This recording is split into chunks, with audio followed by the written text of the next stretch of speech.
What is up, everybody? Green Thumb here. So today's video subject is going to be tropicals. Not just tropicals, but plants that give you a tropical feel in a tropical climate. I thought that was a pest. My bad. But that could give you a rather tropical feel within a northernly climate. So we'll start off here with one of my favorites, and is a complete native to Indiana. They're endangered though, and that is the Christmas fern. The Christmas fern is a native to Indiana. Used to be native, in a much bigger range. It used to be almost native everywhere, but due to the swamps being drained for crop fields and things like that, its range has shrunken, which now makes it rather endangered. But they give a nice, little beautiful tropical feel here, and they have a nice little green tone to them. They could do shade to part sun, but definitely recommend being under shade. Or if you have a nice little tree like that, you could put it underneath a tree, long as it gets shade or dappled light. But and that's naturally how they grow within the forest. I went to a place where I just seen them everywhere. It was amazing. I didn't even know we had ferns here until I did a little bit of a travel adventure, and that's how I found out about them. But yeah, to me they kind of remind me of a Boston fern without the feel of it dragging down. But they get spores, and the spores usually appear right there. You can see them already starting to appear, and that's how they can reproduce. You can take those spores, put them in an envelope, and you can, once they drop off, you can eventually plant them, but they won't look like this right off the back. I have one here, and I have one right there, which is starting to come back. Another great thing about the Boston fern is, since they're native, say if you live up here in Indiana, you don't really have to worry about any fertilizing. They get naturally from the soil. And then here is my other Boston fern.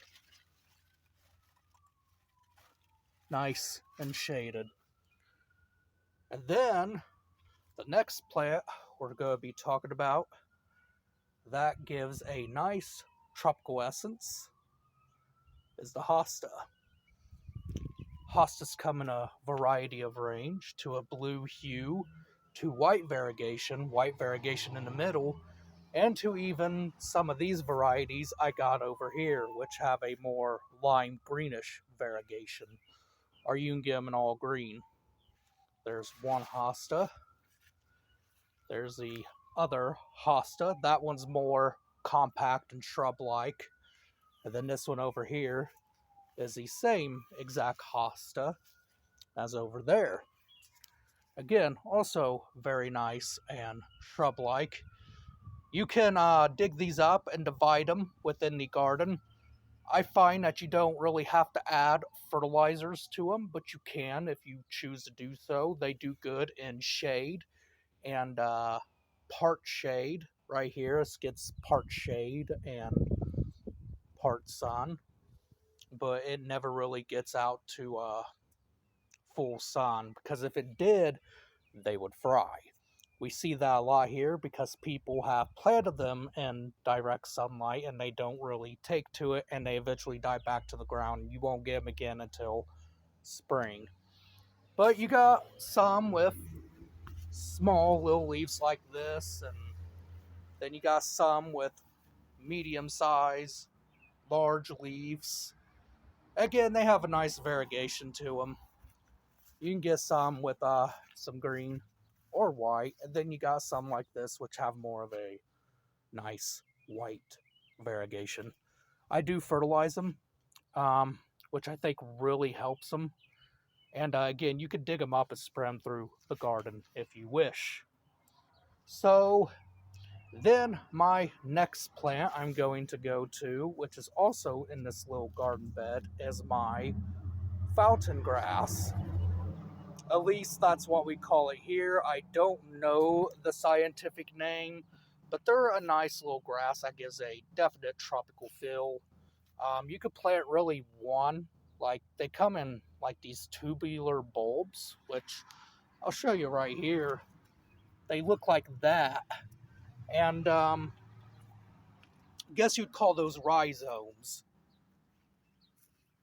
And they give a nice tropical appearance. Their spikes will go all the way over here, over atop my friend's shed here, and they have like a little fountain look to them, I guess you could say. And that's where the seeds can get distributed from, but it doesn't stay cold enough, well, warm enough in here, my bad, warm enough here for those seeds to really spread like that.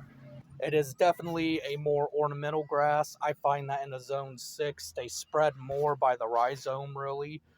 So I've never really seen them seed or lay seed, but they get nice, they get big, they get these big grass-like leaves.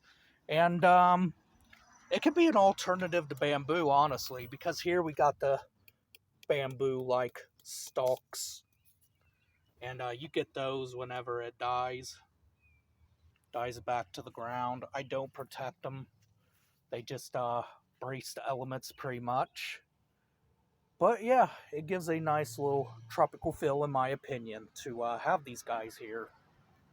But the next plant I'll be talking about is the iris in this little garden bed right here.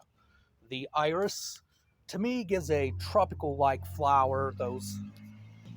It gives me those big, beautiful purple flowers, and they come in different range. But to me, they give a nice little tropical feel that I seem to really like and really enjoy. It seems to be good for the bees. The bees seem to like them. Um, Hummingbirds love hostas, by the way. If you want a lot of hummingbirds, sorry, got distracted a bit there.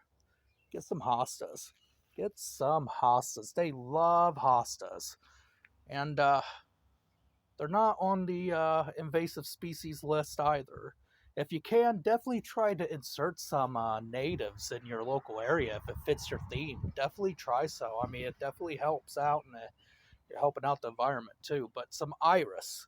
Iris to me gives a little tropical theme. They get these big grass-like leaves on them, and they get some nice, beautiful flowers. Oh, go see if my friend's is in bloom, and we'll get to see those.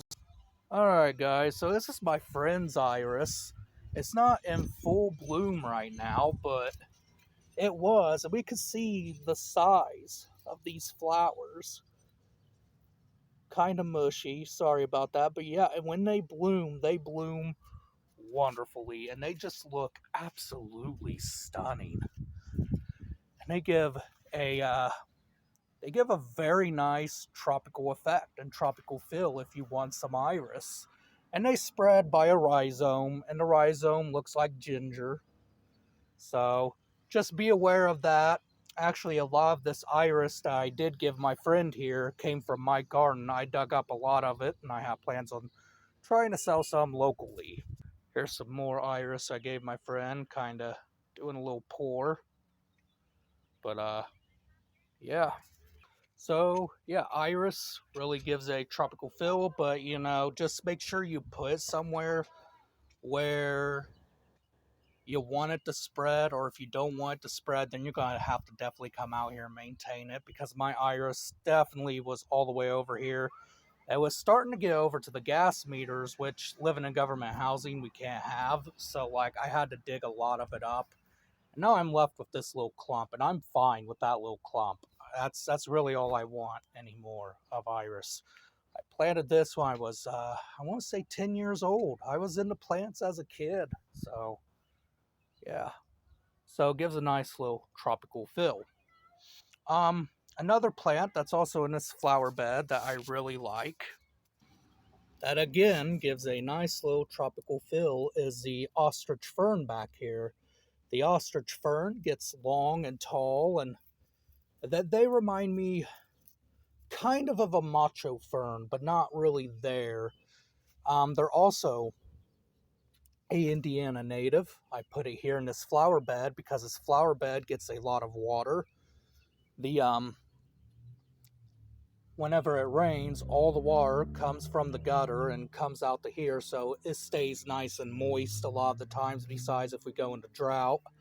But even then, the soil here holds on the water because this whole area, before it was a cornfield, then apartment complex, held a lot of water, so there is some sand and clay in here, which holds on to the water.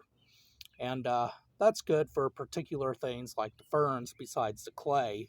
But this soil is mainly more sandy. And to me, the ferns in general definitely add a tropical feel and tropical effect.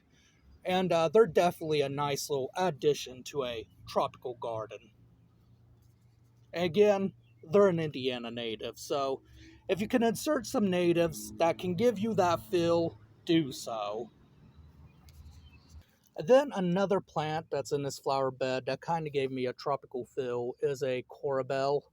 You get some interesting little colors in there. Look at that. Just absolutely stunning. Definitely a stunner. And it goes great with the iris because the iris gives a purple feel. Well, not really a purple feel, but it gives a purple flower, I mean. But yes, and then they give some nice little flowers too that also attract hummingbirds and bees. And butterflies. So they are a good source if you want all that within your garden. Now, even though the leaves aren't quite big, to me, what gives them the tropical appeal is rather the color. The color is very nice and very beautiful, and you can get them in different colors, and some you don't even have to get that veining. You can get them in different colors, like I said, and some that I really liked has some red on them with some lighter red splash, and those are just stunners. But yeah, and this particular one here is Harukia Silver Lord Perennial. Harukia. I was reading that, it says coral bells, but it's a Harukia, if I'm pronouncing that right. Scientific name right there. Just a warning, I never claim to be an expert, so I just go off of what I've learned and how I've handled my plants over the years. If it helps, awesome. If not, I'm sorry to hear that. Maybe there's something else in your maybe there's something else you should try to do that might help a little better, but for me this is what works. And then over here is this guy. Let me see if I can find the name here. It is Salvia. Doesn't say what kind of salvia, but I did a lot of research into the salvias. They're cool. They could take sunlight to partial shade like this is here. Salvia depends on what you get. It gives more of a woodland feel, but to me, what really gives this particular one a tropical feel is the red flowers. That to me is definitely what makes it stand out. It gives the red flowers, and the cool thing is you can get them blooming again. All you gotta do is, like, when a spike like this is done flowering, you can go down there, cut them back, and you'll get some more flowers. That's exactly what happened to this here. Over there, you can see it got cut back. Now I'm getting more flowers, and they're absolutely beautiful if you know how to combine them right. But perennial wise, they're a good flower. They also attract a lot of hummingbirds and bees and butterflies, which is good. I love hummingbirds, I love bees, and I love butterflies. Anything I could do to help. Hopefully it will help the monarchs or whatever. And then this grass, I don't know what particular grass it is. If you guys know, tell me in the comments, because like I just don't know, but I like it because it kind of Kind of gives me a tropical grass feel with how variegated it is and things. It's still trying to come back from all the dead because they have them in a pot over in my local nursery and they just let them die back. And, you know, that was a particularly big clump. So I was like, yeah, you know what? I'm going to take this grass because this grass looks nice. They said that you could keep it as a tropical indoors, but when I've done it, it just seems to die. So I'm keeping it as a perennial out here. So yeah, another little interesting plant. Now we shall go to the front and talk about plants that give a tropical feel in the front garden. Alright guys, plants that also add a tropical effect into the environment here. So here we got the Musa Baju banana. It is a cold hardy banana. The Musa Baju is cold hardy to zone 6 and zone 7 and down. I heard that you can get them past a zone 5, but you gotta heavily mulch them here. And a zone 6, we just heavily plant them deep. And I also forgot to mention too, guys, if you have any question about what zones these plants can go in, just message me in the comments, and I'll give you the zones that they can go in. I'll just kind of leave it generally for everybody. But yeah, the Musa Baju cold hardy banana gives a nice little tropical feel. You just gotta water it, or else you'll get tattered leaves like this, and you'll get some yellowing of the leaves, which is okay. I just gotta make sure to get out here and water it. But the Musa Baju is yeah, definitely cold hardy. If you plant it a foot deep, it'll come back every year. But if you don't want them to clump too much, you can do some protection. I'll be doing that this year because I just have a small little bed here. And then here we have the canna lilies.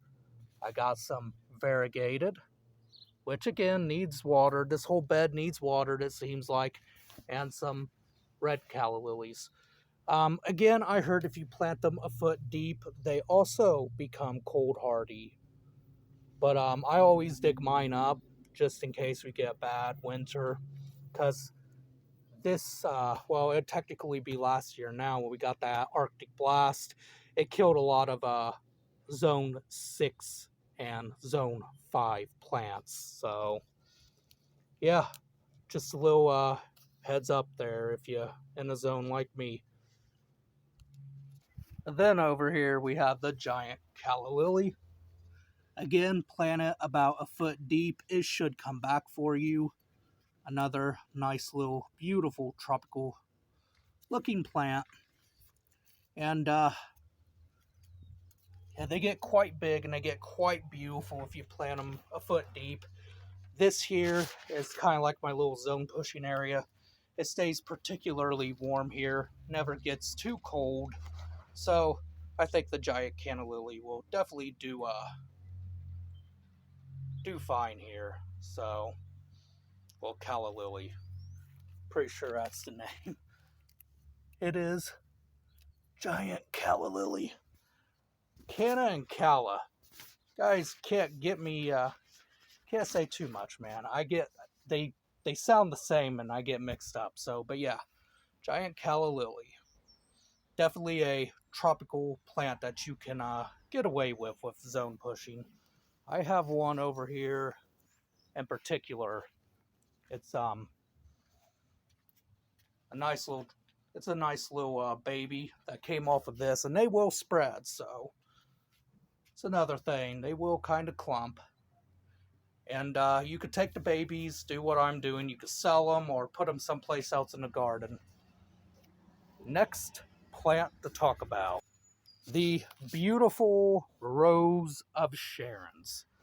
The Rose of Sharon's, I would definitely recommend keeping them a certain size. So that way they keep your tropical effect and a tropical shrubby effect. They look better that way. And they have this beautiful purple flower. It's kind of like a hibiscus flower. And Of course, you have different variants of it, but yeah, it's another really beautiful plant that could give you a tropical effect, and they get quite tall. You could form them into a tree if you want, or keep them as a shrub.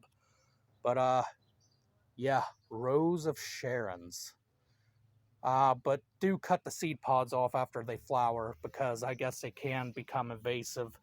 And of course, you'll have issues like I got with little thrips there. So yeah, I gotta spray some pesticides on them again, but that comes with tropical gardening, of course. And then another one that definitely gives you the effect, the daylilies. Beautiful daylilies. You can never go wrong with a beautiful, absolute beautiful daylily. Daylilies, they get these big, beautiful, tropical looking flowers on them. But again, when they flower, I would definitely recommend cutting those flower pods off so that way they don't form seeds and the seeds spread out into the environment, because here in Indiana, that's something we're facing, is them becoming invasive. So yeah, definitely take care of your gardens. It's definitely important. Take care of your garden, guys. But yeah, they definitely give a beautiful tropical effect, and I just love them. Love them, love them, love them. You can't really go wrong with daylilies. Again, long as you keep them under control, you keep them in the bed, they're beautiful plants. And then over here we have this flower. Not sure if the tag is not there no more, so I don't know the name of this particular plant, but as you can see, it climbs. I got where I'm wanting it to go up the pole here. I forget the name of this flower, but when it flowers, I'll definitely make sure to take a picture of it for you guys, and I'll let you guys go from there and try to figure it out, or I'll just figure it out. But I guess I can't really talk much about that, can I? Because I don't even know the name. And then we'll go over here, and this plant I'm going ahead to put in the tropical fill of a garden, Trachycarpus fortunii, or Chinese windmill palm. Another beautiful tropical-like plant you can add into the garden. Zone 6, you might want to do some protection in case the ground gets a hard freeze. But anywhere from zone 6 to 7, they should be good. I've seen people do it in a zone 5. But when it comes down to a zone 5, that's when you want to do some protection. Definitely some protection. But when they get so big, then, you know, you just kind of got to leave them to their own accord. That's the only thing that kind of is a downer about palms when they get so big, really. And then here we have the Livistona chinensis. I'm going to go ahead and add him in as cold hardy, but you have to protect them, and you'll get many years out of them because they're very slow growing. Mine got burnt this year because I goofed up. I left it in the snow, figured it'd be alright. I forgot that it doesn't really appreciate the snow like that, and yeah, I burnt a lot of the fronds, but it's coming back. But as long as you protect it, and protect it during a hard freeze and things like that, it seems to be fine. I've had to take frost a couple of times. It just seems to be fine. It doesn't seem to like taking frost, but I mean, it seems like it could take it to an extent, but I wouldn't recommend it. But yeah, Livistona chinensis, as long as you can protect it, it can technically do well for you, be a cold hardy. But I would definitely recommend Trachycarpus more than any other palm out here that I use to give a tropical fill. Yeah, Trachycarpus is definitely a win. Needle palms, definitely a good try if you want to do some cold hardy growing with palms. Maybe some sables if you can get away with it, or if you know your microclimates, like this whole front area is a microclimate. Probably why I got away with Trachycarpus fortunii, honestly, because I'm in the zone 6A. So, but Yeah, Trachycarpus fortunii. Any Trachycarpus, needle palms, I would say mule, but they're a bit iffy. But yeah, I kept this guy out here all year in the pot. The pot froze a little bit. It seemed to skip a beat, and it's still growing. We can see we even got a new spear in there that's really starting to push out. So yeah, if you guys want a palmed out trunk, Trachycarpus. If you want a shrubbery palm, try needle palms. You can try the European fan palm. I'm going to, if my local nursery ever gets them in, but I'm gonna try them and go from there because I'm getting tired of trying a palm that's tropical like a fishtail, and I have to bring it in. I don't mind clumping palms, but I mind whenever I have to take them in constantly because they're tropical and they can't take temps down to 35. They can only take temps down to 35, and that's an issue. I want something I can keep out and take some frost. And then there is one more plant that I did forget about. Lady finger palm, or finger lady palm, however you want to pronounce it. Rated for a zone 7, but honestly, it did good for me in a zone 6A in this small little pot. I literally have watered it with snow. It seems to do pretty good for here. If you plant it in the ground, I would definitely recommend protecting it or doing something to where you can protect the roots too, because again, it's rated for a zone 7. This is a zone 6A. So you're really testing fate here with this palm. But I seen in a palm group where it's took in snow, did just fine. Which I've had out here, took a frost, did just fine. Just whenever it's a hard freeze, that's when you really want to protect it. And they do clump, so if you have them in the ground, make sure you put it in a microclimate area where it's shaded because they don't like sun. So be wary of that. I did cut off some of the old brown leaves, which was damage, just a little bit of damage. But we got a new spear coming up, so it's doing really good, looking really beautiful, growing really strong. But yeah, if you want a zone push, that's another palm you can try in particular. And it seems to do fairly good. Um, Again, if I was going to plant this, I definitely want an area where it's shaded and where I'm just going to allow it to take over, because eventually it will, and it'll look like bamboo, which, you know, if you guys don't know, palms are related to grass anyways. So, yeah, another good little palm if you want a zone push. I haven't heard of anybody trying this in a zone 5. Prairie palms, my friend, he has them in a zone 2, and of course he keeps all of his palms in for the winter. He doesn't attempt the zone push, but yeah. So another good little palm. If you guys want to try it out, plant in the ground, like I said, then you can choose what you want to protect, and you can let the suckers die if you want. Just have a small little clump. But yeah, they do good with frost. Haven't had it in snow. This little back porch area is really protected, and they just do good during the winter. So that's another species of clumping palm that's particularly cold hardy within the fan palm species that you can try. Otherwise than that, guys, I hope you really enjoyed this video, and hope you have a good rest of the day.